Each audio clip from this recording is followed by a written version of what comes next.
Thank you all very much for coming to this afternoon session with Gary Gerstle. Gary is the Paul Mellon Professor of American History Emeritus and Paul Mellon Director of Research in American History at the University of Cambridge. That's the University of Cambridge course in England. He has written or edited numerous books, including 2 prize winners, Liberty and Coercion, The Paradox of American Government from the Founding to the Present, and American Crucible, Race and Nation in the 20th Century, and we'll be touching on some of these issues in our conversation. His latest book is The Rise and Fall of the Neoliberal Order, America and the World in the Free Market Era, and I'll get him to introduce what he's working on at the moment in a minute. But just to explain that what we're looking to do, and Gary, I'll address this to you as much as to the audience in the next hour, is to trace some of the historical roots which have nurtured the extraordinary and sometimes frightening twists and turns that we've seen in American politics over the past 30 years or so. But first of all, let me ask what you're working on at the moment. I'm writing a sequel to The Rise and Fall of the Neoliberal Order. It's tentatively titled Politics in Our Time, Authoritarian Peril and Democratic Hope in the 21st Century. The authoritarian peril part of that is pretty clear to me, and I don't know whether the democratic hope will be very small or very large part of the book. That will be the part of the book that I write last, so I'm hoping for good developments in the next year and a half. We'll keep our fingers crossed on that. So you have argued that throughout American history there has been a struggle, one might even describe it as a dialectic perhaps, between 2 competing nationalisms, racial nationalism and civic nationalism. How do you define those 2 nationalisms, and can you explore a bit where they've waxed and waned periodically and indeed clashed? And where are we with that clash at the moment? Civic nationalism is the belief that America is open to anyone in the world, anyone of any ethnicity, race, creed, sexuality, as long as you're willing to obey the law, revere the Constitution and the Declaration of Independence, and become American in some meaningful way. This land, that land can be your land.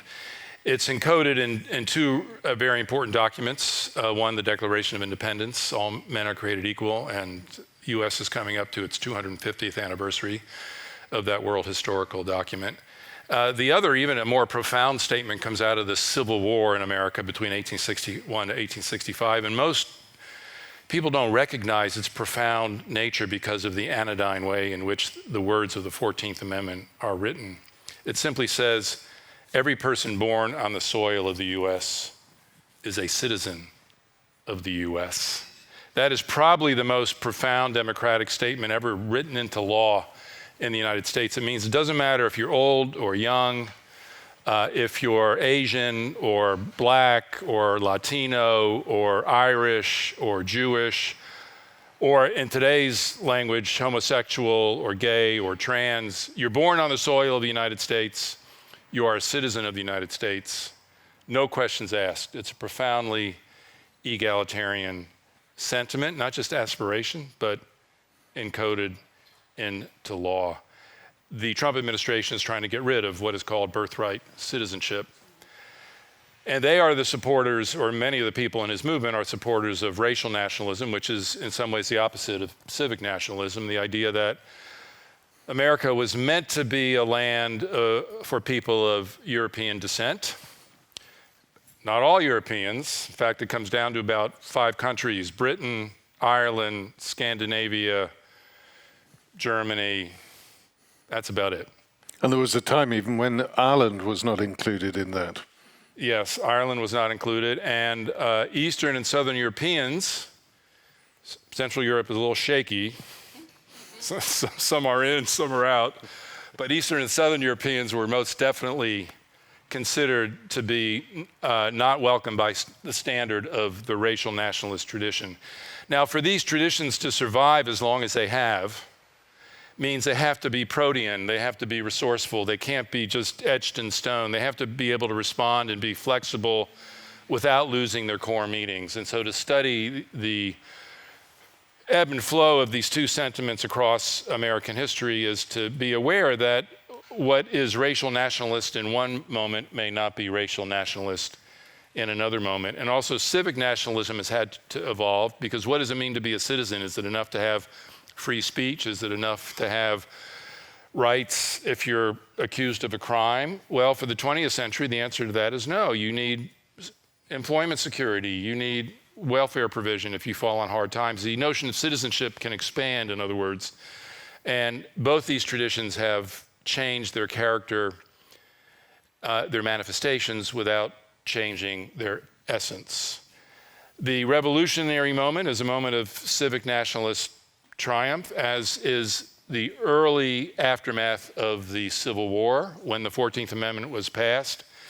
If you want to look for some of the naders of civic nationalism and the recovery of racial nationalism, it's the second half of the end of the Civil War, which sees the restoration of white supremacy in the South. Another instance of this is when America closed its immigrant gates in 1924. It was taking in 1 million immigrants a year, and not only did they reduce that to 150,000 a year, an 85% decrease, but they reserved 120,000 of those 150,000 slots for the people of those 5 countries I mentioned to you earlier. So if you were from one of those 5 countries, you could still get into the US.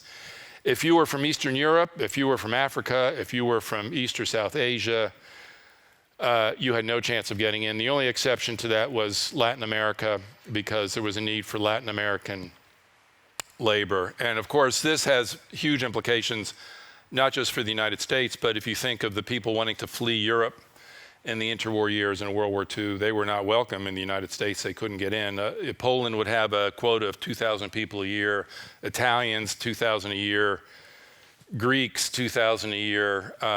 Just really, the gates were utterly closed. How long did that last for, that quota system, as you describe it? Till 1965.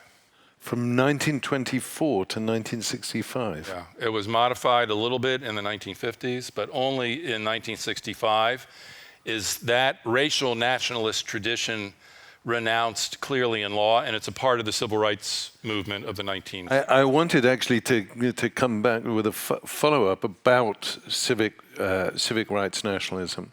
Civic nationalism is, of course, one of the striking things is the civil rights movement of the 60s is 100 years after the Civil War. 100 years after a war which was supposed to establish the equality of American citizens. Is there any sense in which the Civil War was a failure from that perspective? Yes. Yes, the Civil War in American history is the bloodiest war in the nation's history. 700,000 Americans died. By comparison, in World War II, the U.S. lost 300,000 soldiers altogether from a much bigger population. So the impact of that earlier event is enormous and continues to cascade through American history. And the Civil War, the outcome of the Civil War achieved one very important outcome. It abolished slavery, which had been in existence at that time for 240 years.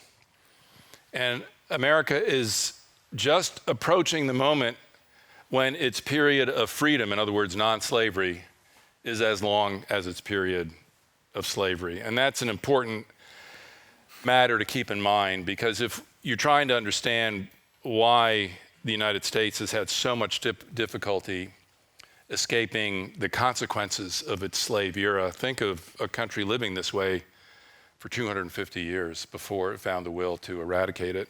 And it made the Civil War a revolutionary moment. Every revolution generates a counter-revolution. And there's a counter-revolution that comes out of the South.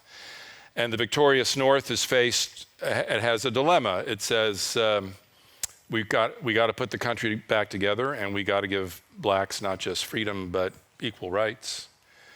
And it became impossible to do the two things together. And after the South was under occupation by Northern forces for 15 years, the North throws up its hands and said, we got to have the nation put together again. We're in a scramble for world supremacy. We need the power of the South with us, not against us. When I teach this to my Cambridge students, I say, how long would you have put Northern troops in the South in order to eradicate slavery? It's interesting to discuss this with them. My own estimate troops would have had to be there for 30 to 50 years. And is a nation capable of doing that? Or can it find the will to do that? Can it put part of its country under occupation for half a century? And the answer given in America is no. And so the second half of the outcome of the Civil War allows for the restoration of movements of racial nationalism, white supremacy, which is why what is sometimes called the second Reconstruction, the first Reconstruction being the first effort to reconstruct America along racial egalitarian lines right after the Civil War, that last 15 years. The second effort to reconstruct America along racial egalitarian lines does take another 100 years, which should make clear to all of us how difficult a project this has been in America. And it has revived again under Trump, who clearly favors an America that favors certain races over other groups, but it would be a mistake to think that civic nationalism is dead. Looking at your ages here, remember Obama? Which seems like 100 years ago, but it was 20 years ago. Remember the 2 million people who turned out for his inauguration? That moment embodied a moment of high hopes for civic nationalism. So it would be a mistake to think that civic nationalism is dead, but I can't really foresee a future in which one of these traditions decisively triumphs over the other to the degree to which the other one will no longer be present. So America is stuck constantly with this paradox and this struggle. Yeah, I was really struck by what you said about how long would you keep Northern troops there in the South. In 1999, I made a program for the BBC, and I went to Charleston and interviewed a variety of people there. And we were talking about the first shots in the Revolutionary War, and I was with two liberal Democrats from Charleston. They were liberal in all of their attitudes and everything. And then I mentioned at some point the Civil War, and the son, it was a father and the son, came back to me and said, "You mean the War of Northern Aggression?"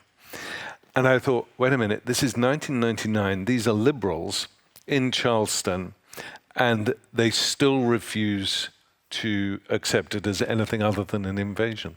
It's extraordinary. Was it William Faulkner, the great Southern writer, who wrote, "The past is never past"? Yeah, it's still present all the time. That issue of, so we have these two competing nationalisms. I wonder what you think about the strategy developed primarily, not exclusively, but primarily by the Koch brothers in the late 1980s of ceasing their practice of supporting individual Republicans at various elections, but instead trying to build out the institutions in order to change the political narrative in the United States, whether it's the Heritage Foundation or whether it's George Mason University, and so on and so forth.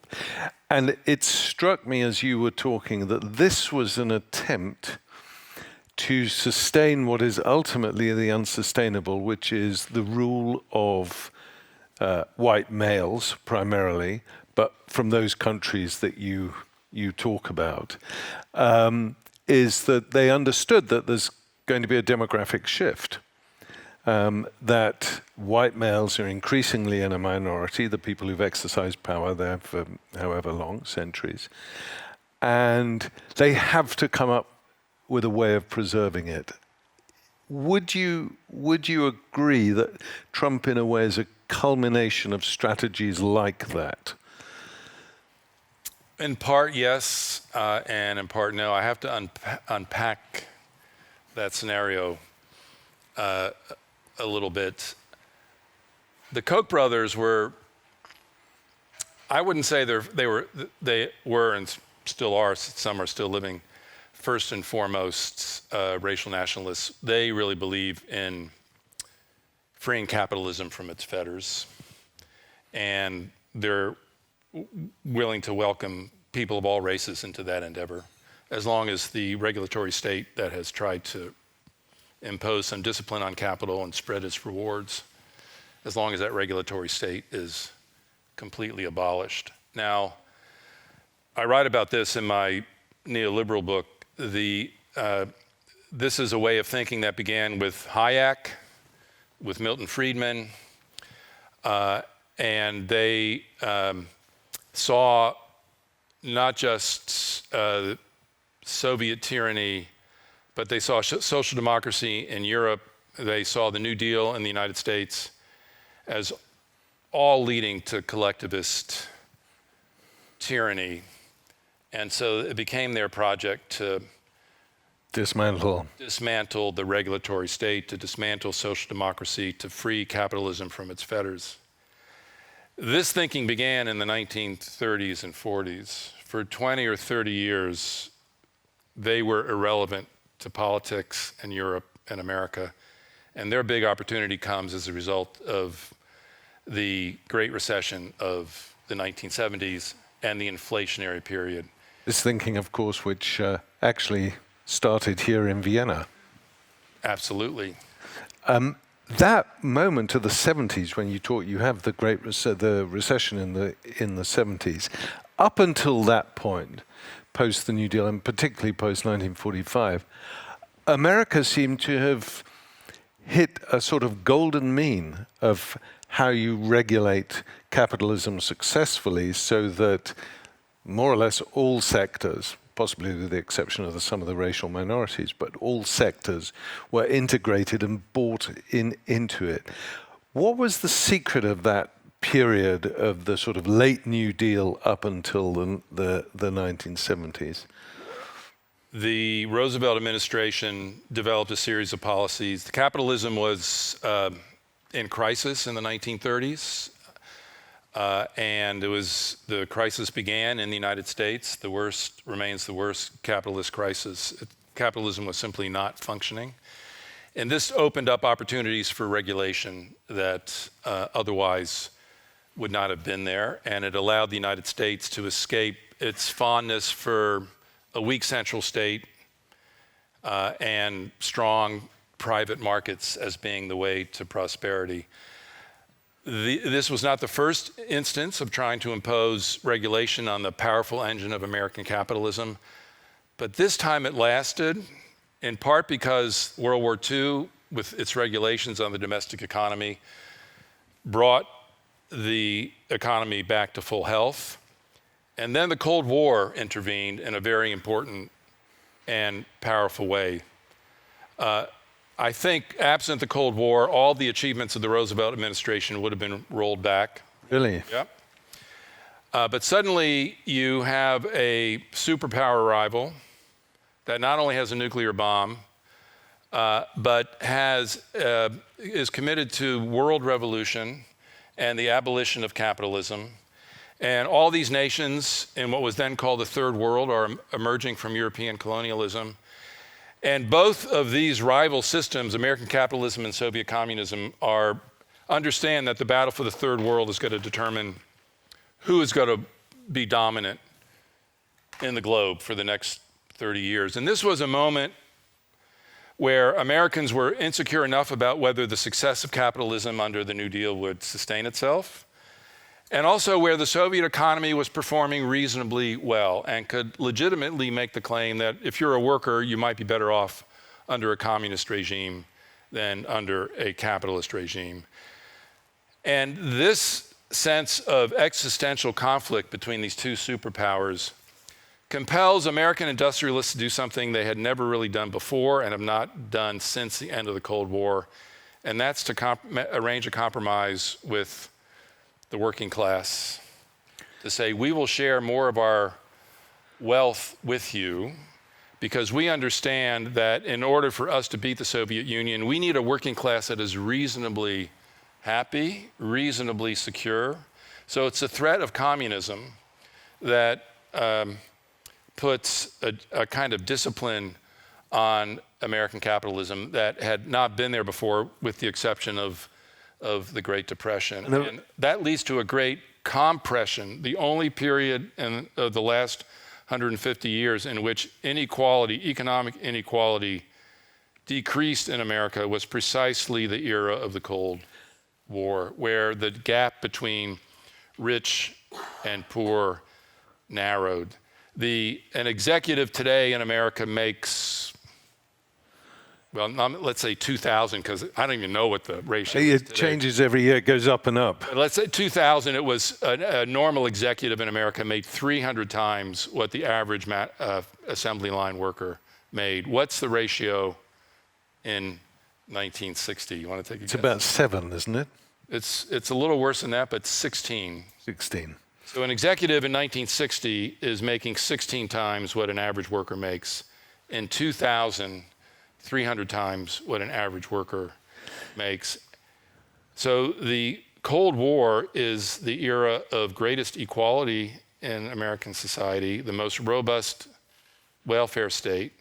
And what I argue in the book is that this has to do with there being an alternative out there, a threat that American capital took very seriously, and thus they were inclined to compromise under these circumstances in ways they had not been willing to compromise before and have not been willing to compromise since. And, if we think of the 50s and 60s and the sort of emerging middle class out of the working class and blue-collar workers, they would have pensions which would enable them to lead a pretty reasonable life after their working time was over. This starts to change, and the pension issue is really interesting, that switch from the defined benefits to the defined contributions. I lived through that change. Yeah. Not well, yeah. Sorry, go ahead. But it seems to me that it's around the Nixon era that this starts to change. Is it Nixon, or is it later on during Carter-Reagan that we really start to see the ideas of Hayek and others sort of push through into the political classes in America? It begins to happen a little bit under Nixon, but I see Nixon as the last president operating under what I call the New Deal order, under the New Deal regime. Carter is a transitional figure. He knows the world is changing. He can't get on top of it, which is why I tend to regard him as a failed president. When I was teaching in the United States, I'd always have a few students from Georgia, and they get really upset by my calling him a failed president. The real architect is Ronald Reagan. And I, like many people of my political coloration in the 80s, thought he was a fool, wasn't a serious thinker, made stuff up, the originator of fake news, lived by fables. This man was a very serious man, was fighting communism for 40 years. If you want to take a measure of his seriousness, listen to the address he gives to Westminster, to Parliament in 1982. This is a man who is engaged in a historic fight to defeat communism, free capitalism from its fetters, and tell the American people that freeing capitalism from its fetters is the message of the American Revolution. So he's wrapping it in nationalist jargon. So that's one step. The next step is, for a political order to really be worth itself as a political order, you have to convince the opposition that the only way for them to get elected is for them to subscribe to these same beliefs. So Reagan is the architect, but the Democrat Bill Clinton is the one who seals the deal on the neoliberal order in the 1990s. And here there are close parallels between Britain and the United States. Exactly. Thatcher and Reagan. Blair and Clinton. Blair and Clinton. Margaret Thatcher was asked at one point, this is secondhand reporting, she was asked, what do you consider to be your greatest achievement? And she said, Tony Blair. We don't know if she actually said that. This comes from a newspaper person who posed the question and heard it. It's not recorded anywhere, but like a lot of apocryphal stories, they are such good stories it no longer matters whether they are true or not, right? And also pretty accurate in their logic. And this is, so how do you account for, you've written about this period, how do you account for the 1990s, which are seen in Britain and America, perhaps to some extent in Europe, but less so elsewhere in the world where there are all sorts of unpleasant things going on? How do you account for the fact that A, the 1990s is seen as some sort of mini golden period, and B, that it was under social democrats stroke progressives that neoliberalism, as you said, sealed the deal. They sealed the deal with neoliberalism. Why was it social democrats that saw that through? I think the death of communism, which happened much more quickly and decisively than anyone at the time could have imagined. If you run into anyone my age who tells you they knew in the 70s that the death of communism in the Soviet Union was coming, you know it's bullshit. It's bullshit.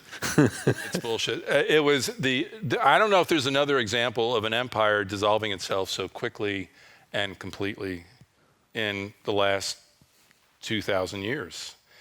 And I think that caused a crisis for the whole left, not just the communist left, which of course was devastated. I think it caused a crisis for the non-communist left because the communist experiment was the most spectacular effort at social engineering, transformation, creating a new man, new woman of the 20th century. And the extraordinary nature of that failure, I think, damaged the entire left, not just the communist left, disoriented them, made them more vulnerable. Maybe markets are the way. Maybe capitalism is the way. That's one element of it. The other element of it is this: the 90s is the dawn of the IT revolution. And the arguments were made that, well, you needed regulation by states in the past because markets were imperfect. And you needed a state to iron out the imperfections of the market. But suddenly you have this computer revolution and you have information. This sounds like the ancient times relative to AI in the last session, but if you lived through the 1990s, you know what I'm talking about. The sense that a new age was dawning and suddenly you had information available to you instantaneously from every single part of the world. And if there had been market imperfections in the past, there was no longer a need for them because knowledge was perfect. Market knowledge was perfect. And if you have perfect market knowledge, you don't need a regulator, you don't need a state. Everybody bought into this. Even Joe Stiglitz, who was on Clinton's Council of Economic Advisors, reflecting in his book, The Roaring 90s, he got caught up on this. And his credentials as a social democrat or democratic socialist are unchallengeable, right? And he says, he paraphrases Kennedy when he goes to Berlin in the early 60s, and Kennedy's famous line is, we are all Berliners now. And Stiglitz says, well, what we were saying in 1994 and 1995 is we are all deregulators now. And for me, got to bring some Gramsci into this, right? A kind of hegemony is forming, and these sentiments are so powerful, and they seem to be backed by such powerful technologies that they acquire the aura of truth. And once they acquire the aura of truth, they are not challengeable. Well, I'll bring that up with Joe Stiglitz when I interview him at the Vienna Town Hall on October the 24th. You're all welcome.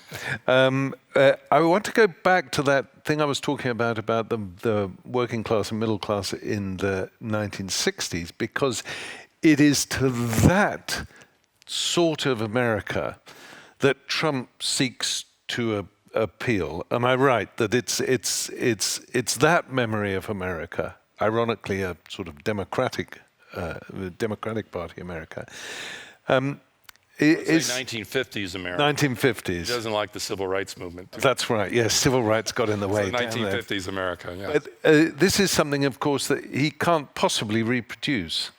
But that's what he's promising. Is that right? That's what he's promising. There are two elements to that. One is a pre-civil rights moment and pre-liberation movement moment. The 60s were convulsive in the US as they were in Europe, China, other parts of the world, an extraordinary period of tumult. And the world changed as a result of the 1960s.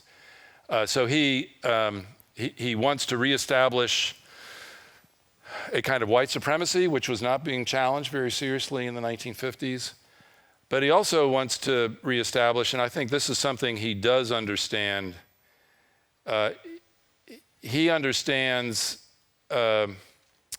what happened to the white working class during the neoliberal era, and that he understands that their prosperity was built on manufacturing and the kind of incomes that came from manufacturing. What he leaves out of that, of course, is that organized labor had a very big role in ensuring the good wages there. But he was one of the first politicians in America, and indeed in the world, to challenge the gospel of free trade and globalization, and to say that globalization, the selling point of neoliberalism, there was an understanding that this was going to introduce greater inequalities into the world, but that growing inequality would not matter because all boats would rise. If the rich got more rich than the poor were getting less poor, it wouldn't matter because everyone was better off. This is not what happened. The hemorrhaging of manufacturing jobs in the US in the 1990s and first decade of the 21st century, when after China was admitted to the WTO, was catastrophic. In the 40s and 50s, if you were part of the white working class in America as a young person, you could look forward to doing better than your parents. All those indices reverse in the 1990s. And the mainstream parties or the mainstream politicians in both parties are not willing to acknowledge the hurt and the pain of a certain portion of working class America. And Trump picks up on this. And if we want to understand his power and his appeal, we have to recognize that he is addressing a political economy that has left an enormous number of people behind, and that the American dream once promised to them is no longer within their grasp. And the people themselves understand that. The US, among middle-class white people, suffers a demographic reversal that happened nowhere else up till that point in the North Atlantic world, except in times of war. The mortality tables change. The story of the 20th century is mostly people living longer. And suddenly, white men in America between 20 and 55, between 2005 and 2015, begin living shorter lives. Why is that? Alcoholism, drugs, despair, suicide. These are some of Trump's people. And the significant figure in the 2016 election was not only Donald Trump, but Bernie Sanders, the socialist in America, one of the 5 socialists in America, but a good one. And I have in my book, I have a speech that Trump gives to steelworkers in Western Pennsylvania in 2016.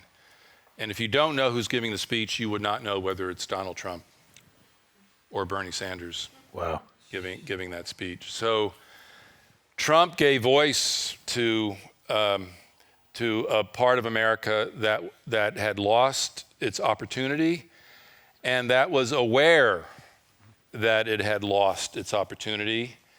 And then they also feel their opportunity had been poisoned by the campaigns for racial uplift, putting Obama in the White House. This is all happening at the same time. And this is what makes Trump's campaign, which would otherwise,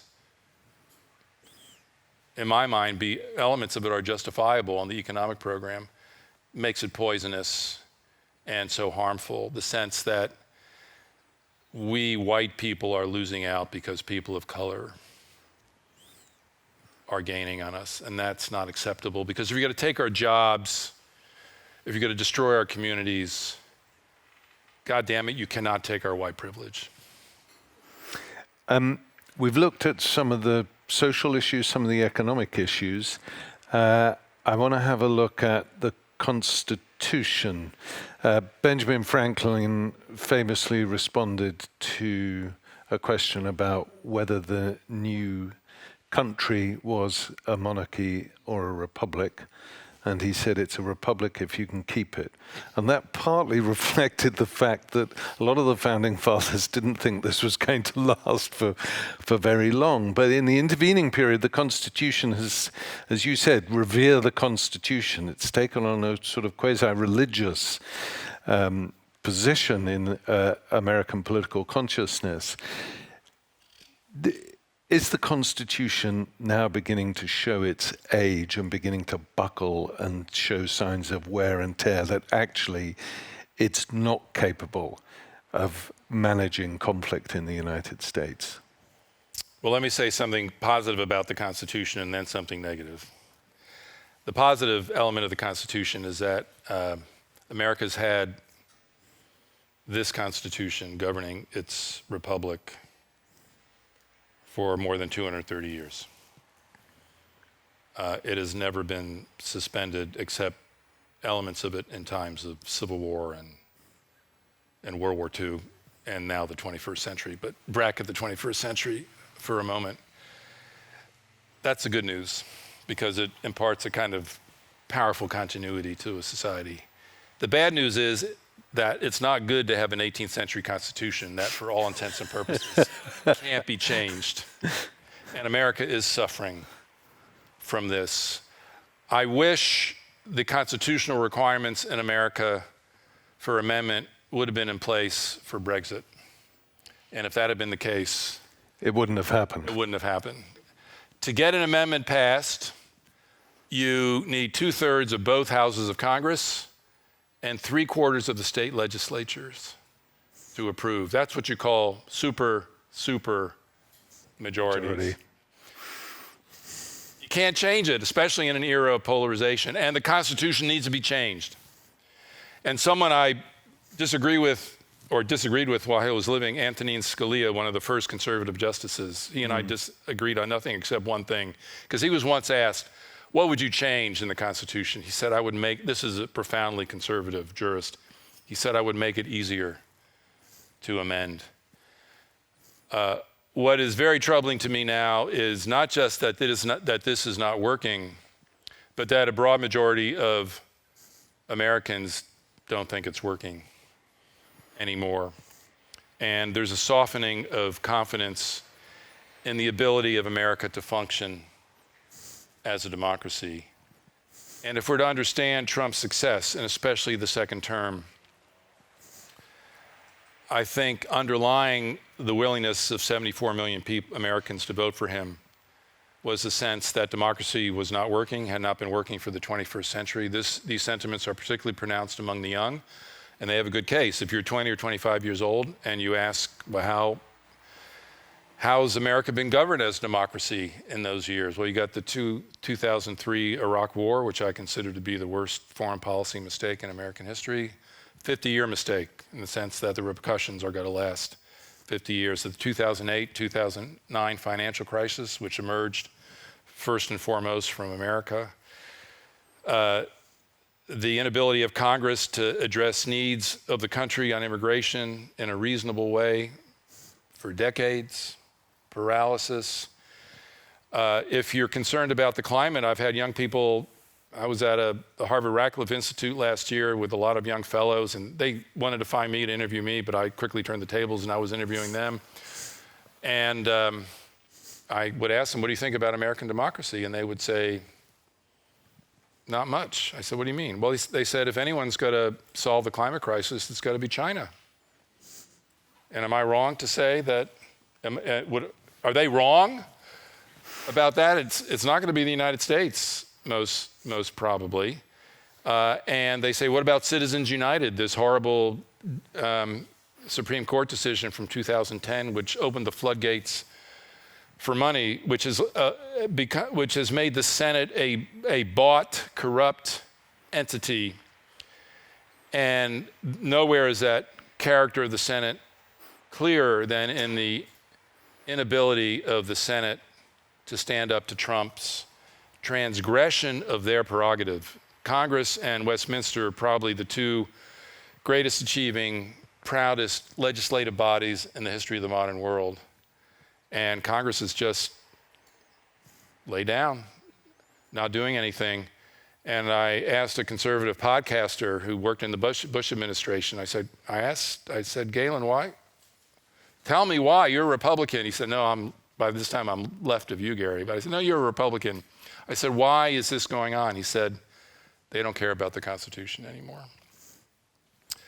The erosion of the confidence in democracy in America is profound, it's deep. Now, this is not just an American issue. If you look at polling from different places in the world, there's decreasing confidence in democracy, increasing willingness to have a strong man come in and clean things up. So we're in the grip of international forces. This is just not America, but it's profoundly at work in America.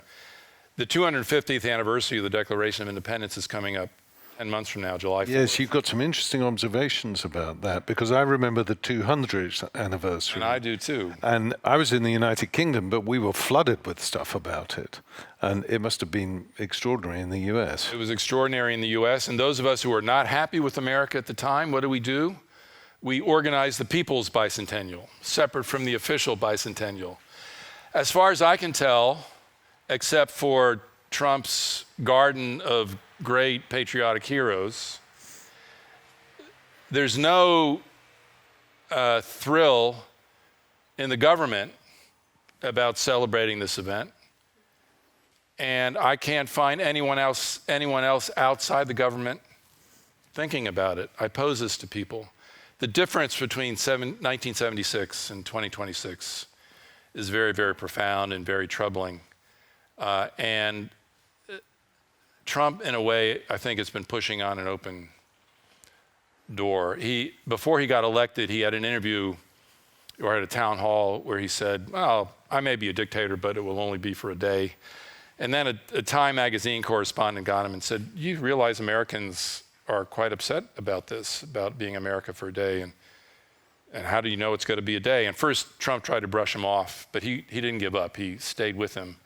And then Trump said, well, actually, I think Americans quite like the idea of my being a dictator for a day or more.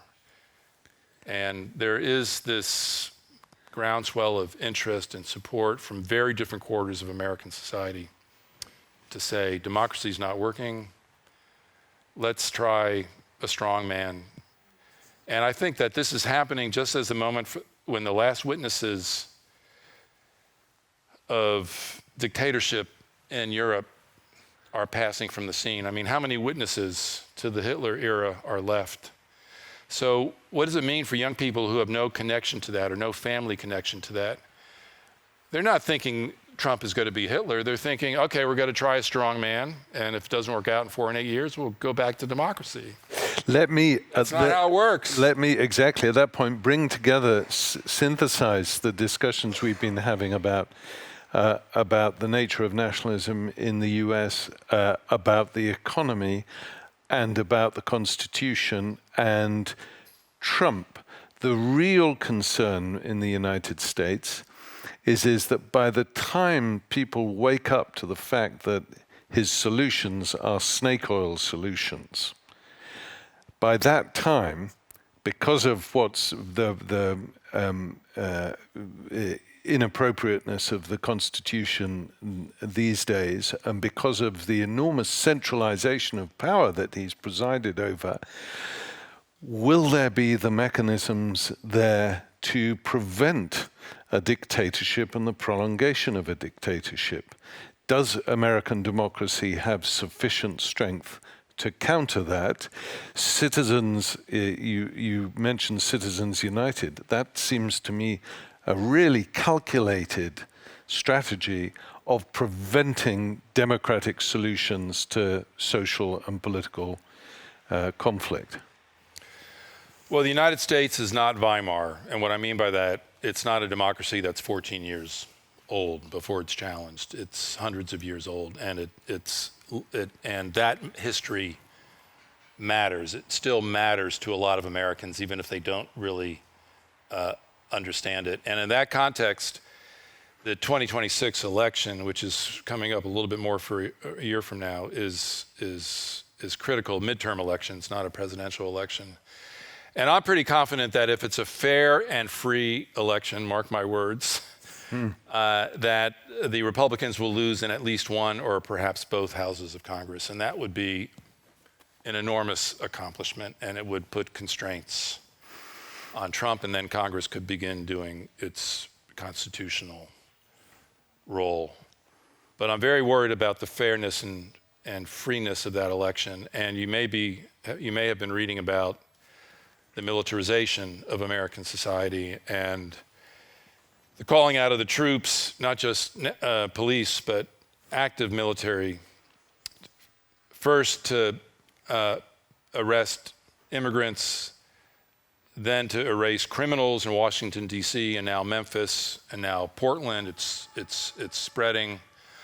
I see this as a rehearsal for sending, and Hegseth, the defense secretary, has just recalled all the generals. Yeah, what is that about? I think it's a loyalty test.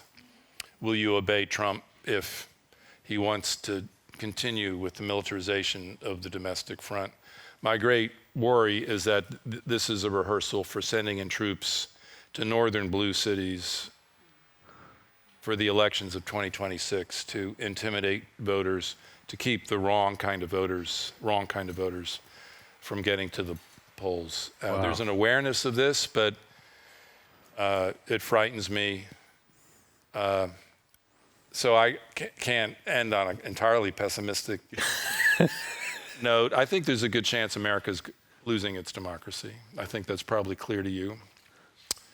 I am now spending my time reading about societies that lost their democracies and then had a struggle to regain them. And there are quite a number of examples of that. Spain, Greece, Portugal, Brazil, Chile, Argentina. We can find other societies.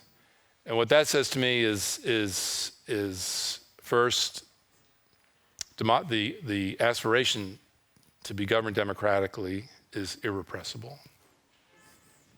It is fragile. That's what Ben Franklin understood. And they were classicists, and they knew that these kinds of republics never lasted very long in the classical world. And they would probably be amazed that the American Republic lasted as long as it 230 years with their with their classics background. But should America lose its democracy, there will be a struggle to reestablish it. Thank you so much, Gary, for all of that. I'm going to throw it over to the audience now. I recognize Lenny at the back there, but Lenny, wait till you get a microphone. Thanks, Misha, and thank you, Gary, for this.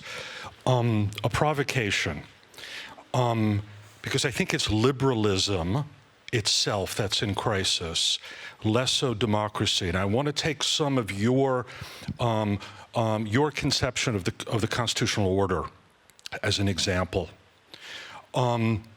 Very few younger generation people in the U.S. believe in free speech the way that you and I do. Aryeh Neier defending his enemy in Skokie in 1977, his enemy being the neo-Nazis, so that they could march. The kind of absolutism that you and I think, are reared on doesn't exist in any prevalent way in America today. So what's the alternative? The alternative might be that instead of a kind of originalist position, that speech is political, And in fact, the freedom of speech is an ideology. Doesn't make it bad. There's no normative judgment, but it's an ideology. And so the way in which you and I thought about freedom of speech in 1977 is not how people think about freedom of speech in 2025. And if we opened ourselves up to the realization that speech is ideological and it's political and it's about power, might we get some purchase on dealing with the types of fissures that you are conveying here? Should we in some way not talk about the Constitution as the sacrosanct thing? You said in the beginning, Gary, the idea that civic nationalism is in part about a reverence for the Constitution. But instead of revering it, it's old, and you want to change it, I want to change it. Can we get there in part by thinking about it as political? Gary? It's a great question. It's one has to reckon with the details of where do we go once we recognize it as political. If you're saying that liberal democracy is in crisis, I agree with you, and it's not just the democratic part of it that's in crisis. It's the liberal part of it. There's a reckoning going on in the United States because of the efforts of Trump and his supporters to shut down the speech on the left. And the reckoning that's going on is going on within the left and within liberals, and a recognition that their efforts to shut down speech themselves during the apogee of the so-called woke period went too far. You're right to question whether we ought to revere a constitution that no longer is fit for purpose. But if we're going to do that, we have to have an explicit discussion about that. And if we're going to ground our politics on some other foundation, we have to begin talking about what that is. And that discussion has not been happening. There is a tendency, I think, among younger people to not only think that the Constitution is not something to be revered, and we have to keep in mind that the Constitution legitimated slavery for a long period of time, so that those standing up for the Constitution in the early 19th century were slave owners. And so we have to recognize those contradictions. But I think if we're to put liberal democracy on a different foundation that is less indebted to the Constitution, it has to be with a conception of nationhood and peoplehood in mind. That can't be dispensed with. There has to be some alternative form of civic nationalism that comes to the fore. And here I think we have to listen to the populists on the right, and part of what they're objecting to is the globalization of everything and the stripping away of what it is that gave their communities distinctiveness, a history. Benedict Anderson, in his book, Imagine Communities, posed this brilliant question, which I've never been able to forget. I've forgotten a lot of things since 1983, but I've never forgotten this. He said, why are people willing to die for the nation in ways they're not willing to die for Amnesty International? That question is always stuck in my mind. And I don't mean, this is not a negative comment on Amnesty International. He was saying that nationhood, peoplehood is important, and that people want to be part of a community larger than themselves.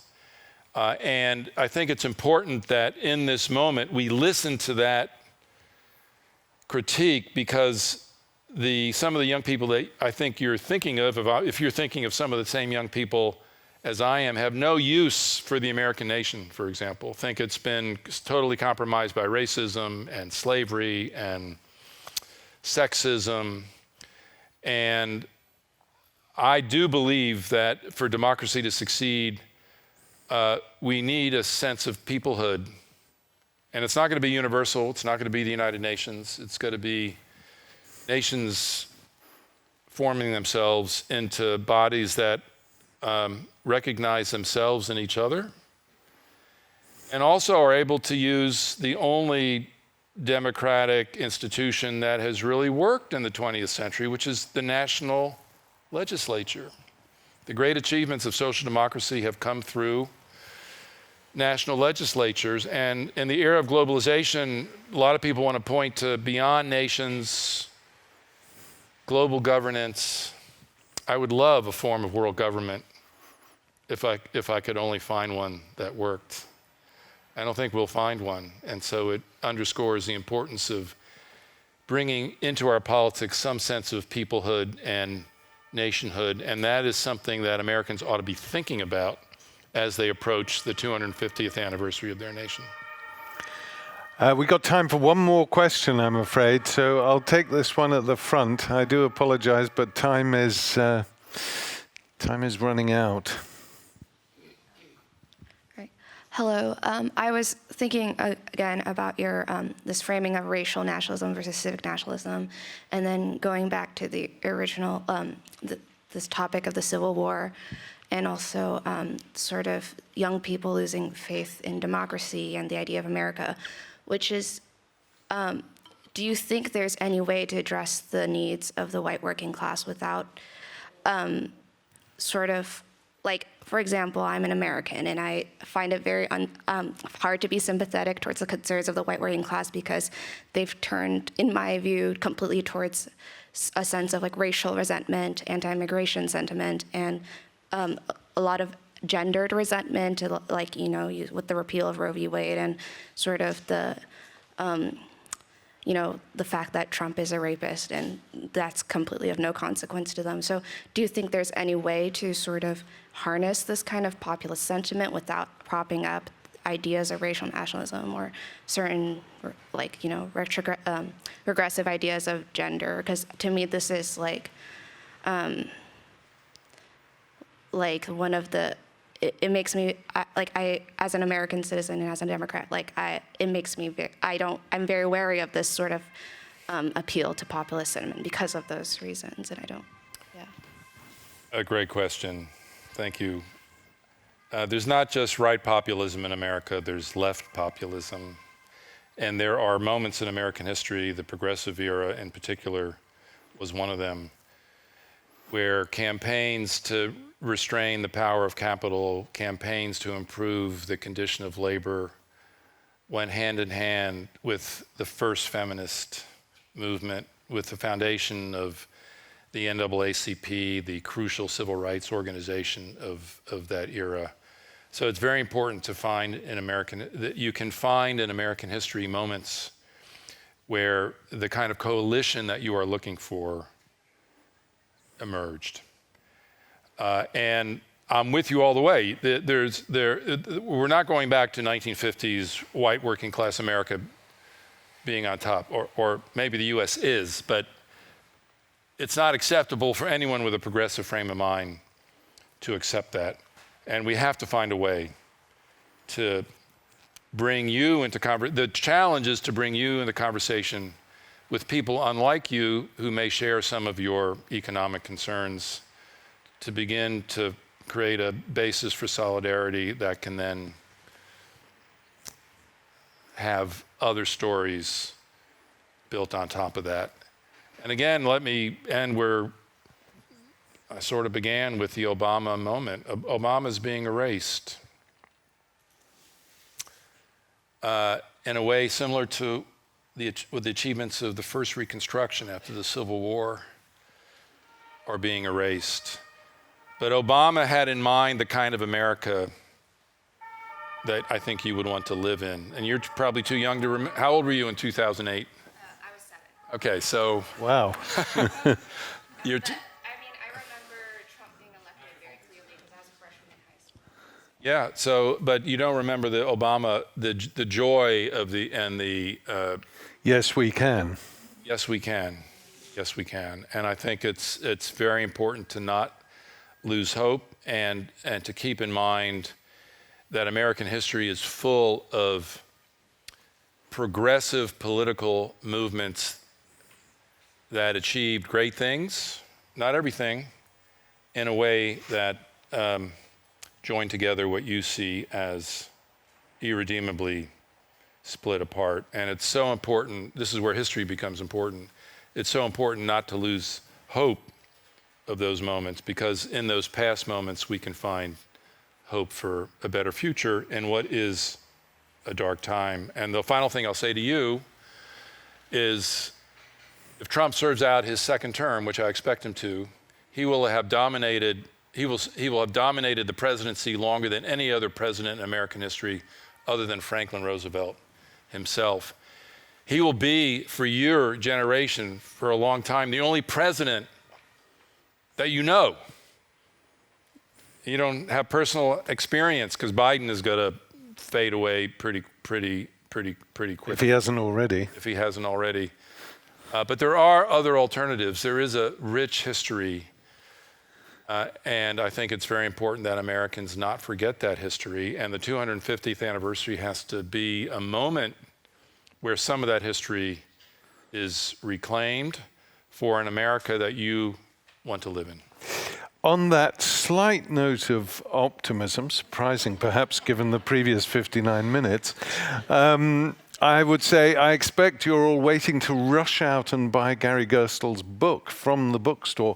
Unfortunately, he sold out before he even started talking. So if you're one of the lucky people who bought a Gary Gerstle book before he started talking, you may be able to persuade him to sign it. But otherwise, he gets this huge round of applause from all of us.